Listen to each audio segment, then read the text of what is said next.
بسم الله الرحمن الرحيم وَإِذْ نَجَّيْنَاكُمْ مِنْ آلِ فِرْعَوْنَ يَسُومُونَكُمْ سُوءَ الْعَذَابِ يُذَبِّحُونَ أَبْنَاءَكُمْ وَيَسْتَحْيُونَ نِسَاءَكُمْ وَفِي ذَلِكُمْ بَلَاءٌ مِّن رَّبِّكُمْ عَظِيمٌ وَإِذْ فَرَقْنَا بِكُمُ الْبَحْرَ فَأَنجَيْنَاكُمْ وَأَغْرَقْنَا آلَ فِرْعَوْنَ وَأَنْتُمْ تَنظُرُونَ اعوذ باللہ من الشیطان الرجیم بسم اللہ الرحمن الرحیم وَإِذْ نَجَّيْنَاكُمْ مِنْ آلِ فِرْعَوْنَ يَسُومُونَكُمْ سُوءَ الْعَذَابِ يُذَبِّحُونَ أَبْنَاءَكُمْ وَيَسْتَحْيُونَ نِسَاءَكُمْ وَفِي ذَلِكُمْ بَلَاءٌ مِّن رَّبِّكُمْ عَظِيمٌ آمنت باللہ صدق اللہ العظیم۔ قوم بنی اسرائیل پر اللہ تعالیٰ کے انعامات اور کرم نوازیوں کا ذکر چل رہا ہے۔ آج سورہ بقرہ کی آیت نمبر 49 اور 50 میں دو واقعات اور دو کرم نوازیوں کا ذکر ہے۔ یہ قوم بنی اسرائیل، ان کا جو آبائی علاقہ تھا وہ فلسطین تھا، اور جب حضرت یوسف علیہ السلام مصر پہنچے اور پھر اللہ تعالیٰ نے وہاں انہیں بادشاہی عطا فرمائی تو انہوں نے اپنے پورے قبیلے کو وہاں پہ بلا لیا تھا۔ ایک لمبے عرصے تک یہ بادشاہوں کا قبیلہ بن کے وہاں رہے، اور جب مصر کی حکومت بدلی تو فرعونوں کی حکومت وہاں پہ آئی، تو فرعونوں نے انہیں اپنا غلام بنا لیا تھا۔ اب وہ فری کے نوکر انہیں میسر آ گئے تھے۔ وہ ان سے طرح طرح کے مشکل کام لیتے، انہیں مشقت میں ڈالتے، اور ایک عرصے سے یہ قوم غلامی کی زندگی بسر کر رہی تھی۔ تو اللہ تعالیٰ نے کرم نوازی فرمائی۔ حضرت موسیٰ علیہ السلام جب وہاں پہ پیدا ہوئے تو اللہ نے انہیں نبی بنایا، اور ان کی جو ذمہ داریاں لگائی گئیں بحیثیت نبی، ایک تو یہ تھی کہ اللہ تعالیٰ کا پیغام بندوں تک پہنچائیں، اور دوسری یہ تھی کہ قوم بنی اسرائیل کو فرعون کے مظالم اور اس کی غلامی سے نجات دلائیں۔ حضرت موسیٰ علیہ السلام کے زمانے میں جو فرعون تھا ان کا نام ولید بن موسیٰ بن ریان تھا۔ بنیادی طور پر فرعون مصر کے بادشاہوں کا لقب ہوتا تھا، اور جو بھی بادشاہ بنا وہ فرعون ہوتا تھا، اور آگے نام ان کے اپنے اپنے ہوتے تھے۔ تو یہاں پہ دو واقعات کا ذکر ہے۔ ایک یہ کہ فرعون نے بنی اسرائیل کی نسل کشی کا سلسلہ شروع کیا، تو اللہ تعالیٰ نے کرم نوازی فرمائی، انہیں اس مشکل سے اور مشقت سے نجات عطا فرمائی۔ اور دوسرا یہ کہ جب حضرت موسیٰ علیہ السلام نے قوم بنی اسرائیل کو ایک پلیٹ فارم پہ اکٹھا کیا، اور رات کے پچھلے پہر مصر سے آپ اپنی قوم کو لے کے نکلے تو دریا کے اندر سے گزرنا تھا، تو دریا نے راستہ دے دیا۔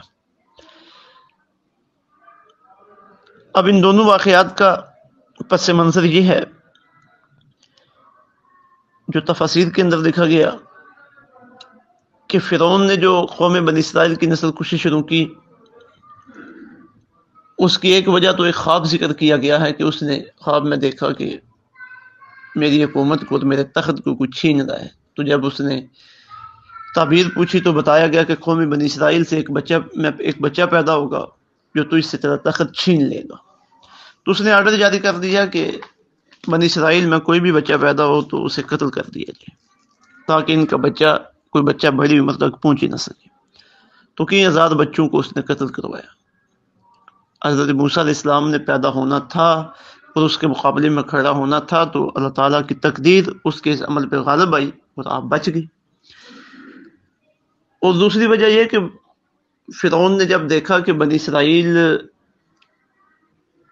میں اولاد کی پیدائش کی شرح بڑھتی چلی جا رہی ہے اور زیادہ بچے ہیں، اور کہیں ایسا نہ ہو کہ یہ طاقت پکڑ لیں، قوت حاصل کر لیں اور پھر ہمارے خلاف اٹھ کھڑے ہوں، تو اس نے نسل کشی شروع کروا دی۔ تو اللہ تعالیٰ نے کرم نوازی فرمائی، حضرت موسیٰ علیہ السلام جب جوان ہوئے اور کارہائے نبوت سر انجام دینا شروع ہوئے تو آپ نے قوم بنی اسرائیل کے اندر یہ شعور پیدا کیا کہ تم غلام ہو، اپنی آزادی کے لیے محنت کرو، کوشش کرو. تو آپ نے انہیں ایک پلیٹ فارم پہ اکٹھا کیا اور فرعون سے آزادی دلائی. تو ان پہ کے اوپر جو ظلم و ستم کے سلسلے تھے یہ بند ہوئے. اور دوسرا یہ کہ جب آپ انہیں ایک پلیٹ فارم پہ اکٹھا کر کے محنت کر کے کوشش کر کے جب آپ کامیاب ہوئے انہیں ایک جگہ پہ اکٹھا کرنے میں کے لیے، تو اب یہ کیسے ممکن تھا کہ فرعونیوں کو فری کے غلام اور نوکر ملے ہوئے تھے، وہ انہیں کیسے جانے دیتے تھے وہاں سے؟ تو طے یہ ہوا کہ رات کے پچھلے پہر جب ہم نکلیں گے اور اس وقت صورتحال ہوگی کہ سب سوئے ہوئے ہوں گے، کسی کو کچھ پتہ نہیں چلے گا. تو یہی ہوا، رات کے پچھلے پہر جب نکلے تو کسی ذریعے سے فرعون کو اطلاع ہوگی، اس نے فوری اپنی فوجوں کو آرڈر دیا کہ بنی اسرائیل کا پیچھا کیا جائے. تو آپ دریا کے کنارے پہ پہنچ آئے جس دریا کو عبور کرنا تھا. اب ظاہر عام نارمل حالات میں تو دریا کو عبور کرنے کے انتظامات کیے جا سکتے تھے، لیکن یہاں پہ صورتحال یہ بن گئی کہ فرعون اپنے لشکر کو لے کے ان کے پیچھے پہنچ آیا. اب اس ایمرجنسی میں کوئی ایسا ظاہری سبب نظر نہیں آ رہا دریا کو عبور کرنے کا، اور پیچھے فرعون کا لشکر ہے، آگے دریا پیچھے فرعون کا لشکر. تو اس وقت اللہ تعالیٰ نے کرم نوازی فرمائی، معجزانہ طور پر اللہ تعالیٰ نے دریا سے حضرت موسیٰ علیہ السلام کے لیے، قوم بنی اسرائیل کے 12 قبیلے تھے، 12 راستے بنا دیے کہ ہر قبیلہ اپنے اپنے راستے سے وہاں سے گزر گئے. دریا کا پانی سمٹ گیا اور درمیان میں خشکی آ گئی اور راستے بن گئے. یہ گزر کے اب فرعونیوں نے دیکھا کہ راستے بنے ہوئے ہیں، ہم بھی گزریں. جب وہ دریا کے اندر پہنچے ہیں تو اللہ تعالیٰ نے حکم دیا کہ پانی آپس میں مل جائے. پانی آپس میں مل گیا، راستے ختم ہو گئے، فرعون اور اس کی ساری فوج وہ سارے کے سارے تباہ ہو گئے. تو اللہ تعالیٰ یہ ذکر فرما دیں کہ ہم نے قوم بنی اسرائیل پہ جو احسانات کیے ہیں کہ انہیں فرعون کی غلامی سے نجات دلائی، اس کے ظلم و ستم سے نجات دلائی، اور ہم نے ان کے لیے دریا کو پھاڑ کر اس کے اندر راستے بنا دیے ہیں. تو فرمایا وائز اور یاد کرو اس وقت کو نجیناکم، ہم نے تمہیں نجات دی، من آل فرعون، فرعونیوں سے، یسومونکم، وہ پہنچاتے تھے تمہیں سوء العذاب، برا عذاب، یذبحون، وہ ذبح کرتے تھے ابناءکم، تمہارے بیٹوں کو، ویستحیون، اور زندہ رہنے دیتے تھے نساءکم، تمہاری بیٹیوں کو، وفی ذالکم، اور اس میں تھی تمہارے لیے بلاء و آزمائش، من ربکم، تمہارے رب کی طرف سے، عظیم، بہت بڑی. وَإِذْ، اور یاد کرو جب فرقنا، ہم نے پھاڑ دیا، بکم، تمہارے لیے، البحر، دریا، فَأَنْجَيْنَاكُمْ، پس ہم نے تمہیں نجات دی، وَأَغْرَقْنَا، اور ہم نے غرق کر دیا، آل فرعون، فرعونیوں کو، وَأَنْتُمْ تَنْظُرُونَ، کہ تم دیکھ رہے تھے. یہ واقعہ تمہارے سامنے پیش آیا. وَإِذْ نَجَّيْنَاكُمْ مِنْ آلِ فِرْعَوْنَ، اور یاد کرو جب ہم نے تم کو فرعونیوں سے نجات بخشی. یسومونکم سوء العذاب، وہ تمہیں برا عذاب دیتے تھے، یذبحون ابناءکم، تمہارے بیٹوں کو ذبح کرتے تھے، ویستحیون نساءکم، اور تمہاری بیٹیوں کو زندہ رکھتے تھے. وفی ذالکم بلاء من ربکم عظیم، اور اس میں تمہارے رب کی طرف سے بڑی آزمائش تھی تمہاری.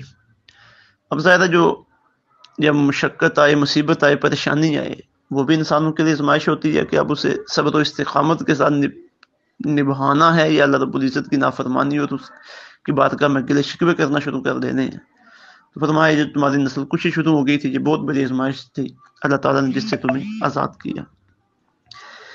وَإِذْ فَرَقْنَا بِكُمُ الْبَحْرَ، اور جب ہم نے تمہارے لیے دریا کو پھاڑ دیا، فَأَنْجَيْنَاكُمْ، اور ہم نے تمہیں نجات دی. وَأَغْرَقْنَا عَلَى فِرْعَوْنَ، اور فرعونیوں کو ہم نے غرق کر دیا، وَأَنْتُمْ تَنْظُرُونَ، تم دیکھ رہے تھے. یہ واقعہ تمہاری آنکھوں کے سامنے پیش آیا.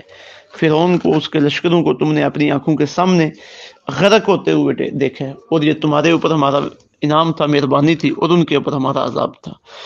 تو جب یہ سلسلے تمہارے سامنے ہوئے تو اب تم اتنی ہماری کرم نوازیوں سے فائدے اٹھا کے اب ہمارے منکر بنے پھرتے ہو، اب ہمارے احکامات سے روگردانی کرتے ہو. اب میرے محبوب نبی آئے ہیں اور تم ان کی مخالفت میں کمر بستہ ہو گئے ہو. یہ تمہارے باوجداد کے اوپر اس وقت میں نے مہربانیاں کی تھی، تو یہی مہربانی آئی تمہارے اوپر بھی ہو سکتی ہے. شرط یہ ہے کہ تم میرے محبوب صلی اللہ علیہ وسلم کی غلامی میں آ جاؤ. تو یہ انہیں سابقہ واقعات یاد دلا کے دعوت اسلام دی جا رہی ہے۔ اللہ رب العزت سمجھ کی اور عمل کی توفیق عطا فرمائے۔ السلام علیکم ورحمۃ اللہ۔